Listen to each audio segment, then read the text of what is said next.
ଭାବ ବିନୋଦିଆ ଠାକୁର ଭକ୍ତ ବତ୍ସଳ ହରି, ଭକ୍ତଙ୍କ ପାଇଁ କଳେବର ଯଶ ମୂରତି ଧରି। ଗୋବିନ୍ଦ ଗୋବିନ୍ଦ ଗୋବିନ୍ଦ ଭଜ ରାଧେ ଗୋବିନ୍ଦ, ଗୋବିନ୍ଦ ଗୋବିନ୍ଦ ଗୋବିନ୍ଦ ଜପ ରାଧେ ଗୋବିନ୍ଦ। ଆଜ୍ଞା, ଆମ ଜଗନ୍ନାଥ କେବେ ସୁନା ରୂପାଗ୍ରାହୀ ଠାକୁର ନୁହନ୍ତି, ସେ ହେଉଛନ୍ତି ଭାବଗ୍ରାହୀ। ସେଦିନ ଦାସିଆ ବାଉରୀ କ'ଣ କଲା? ତା ଘରେ ସ୍ତ୍ରୀ ପିଲାଛୁଆ ସମସ୍ତେ ଅଛନ୍ତି, ଆଜ୍ଞା ମୁଠାଏ ଖାଇବାକୁ ନାହିଁ।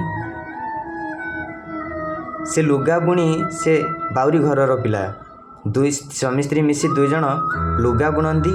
ଲୁଗା ବିକ୍ରି କଲା ପରେ ଯେତିକି ପଇସା ହୁଏ ସେ ପଇସାରେ ତାଙ୍କ ଘରେ ଚୁଲି ଜଳେ। ଆଜ୍ଞା ଦୁଇଜଣ ମିଶି ଗୋଟେ ଲୁଗା ବୁଣିଲେ। ସ୍ତ୍ରୀ ଦାସିଆ ବାଉରୀଙ୍କୁ ଦେଲେ, କହିଲେ ଏଇଟା ନେଇକି ବିକ୍ରି କରିକି କିଛି ପଇସା ଆଣ, ଘର ଚଳିବ। ଦାସିଆ ଆଜ୍ଞା ଯାଇଛନ୍ତି ବିକ୍ରି କରିବା ପାଇଁ ଗୋସେଇଙ୍କ ଘରକୁ। ଗୋସେଇଙ୍କୁ ବିକ୍ରି କଲେ। ଗୋସେଇ ଘର ଭିତରକୁ ପଇସା ଆଣିବା ପାଇଁ ଯାଇଛନ୍ତି, ସେତେବେଳେ ଦାସିଆଙ୍କର ନଜର ପଡ଼ିଲା ଗୋସେଇଙ୍କ ବାଡ଼ିରେ ଗୋଟେ ଭଲ ନଡ଼ିଆ ଗଛ ଅଛି, ଗୋଟେ ବଡ଼ ନଡ଼ିଆ ହେଇଛି। ଦାସିଆ ଆଜ୍ଞା ନଡ଼ିଆକୁ ଦେଖିକି ତାଙ୍କର ଲୋଭ ସମ୍ଭାଳି ପାରିଲେନି। ସେ ଚିନ୍ତା କଲେ ଏଇ ନଡ଼ିଆକୁ ମୁଁ ମୋ କାଳିଆ ପାଖକୁ ପଠେଇବି, ମୋ ଜଗନ୍ନାଥଙ୍କ ପାଖକୁ ପଠେଇବି। ଆଜ୍ଞା ସେ ଗୋସେଇଙ୍କୁ କହିଲେ ଗୋସେଇ, ମୋତେ ଯେଉଁ ଲୁଗାଟା ମୁଁ ଦେଲି ସେ ଲୁଗାର ଅଧା ପଇସା ମୋତେ ଦିଅନ୍ତୁ, ଆଉ ଅଧା ପଇସା ବଦଳରେ ଏ ନଡ଼ିଆଟି ମୋତେ ଦିଅନ୍ତୁ। ଗୋସେଇ କହିଲେ, ଆରେ ଏଇ ନଡ଼ିଆଟା ନେଇକି ତୁ କ'ଣ କରିବୁ? ନା ଆଜ୍ଞା ମୁଁ ଜଗନ୍ନାଥଙ୍କ ପାଖକୁ ପଠେଇବି, ମୋ କାଳିଆ ସାଆନ୍ତଙ୍କ ପାଖକୁ ପଠେଇବି।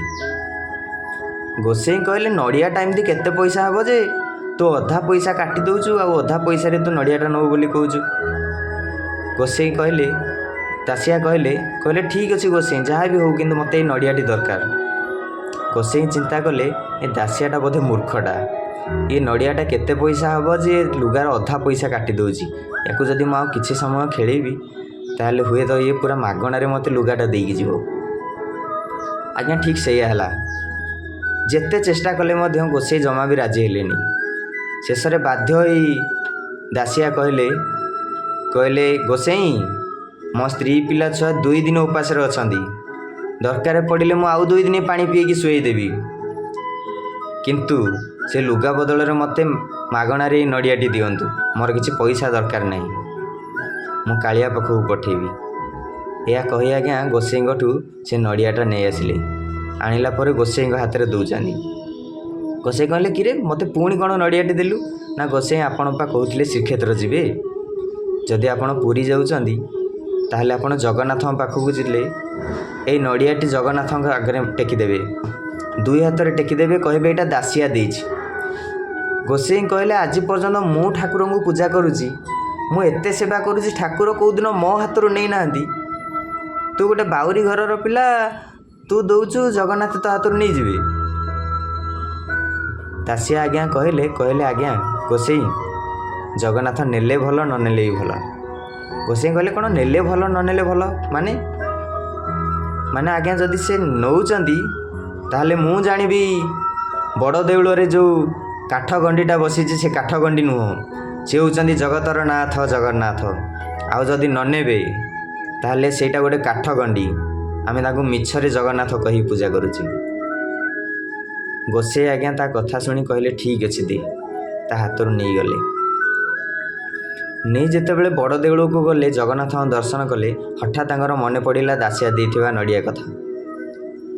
ଆଜ୍ଞା ଗରୁଡ଼ ପାଖରେ ଠିଆ ହେଇ ଗୋସେଇ ଦାସିଆର ନଡ଼ିଆଟି କାଢ଼ି 2 ହାତରେ ଯେତେବେଳେ ଟେକି ଦେଇଛନ୍ତି, କହିଲେ ଦାସିଆ ଦେଇଛି, ହେ ପ୍ରଭୁ ଦାସିଆର ନଡ଼ିଆ ଆପଣ ଗ୍ରହଣ କରନ୍ତୁ।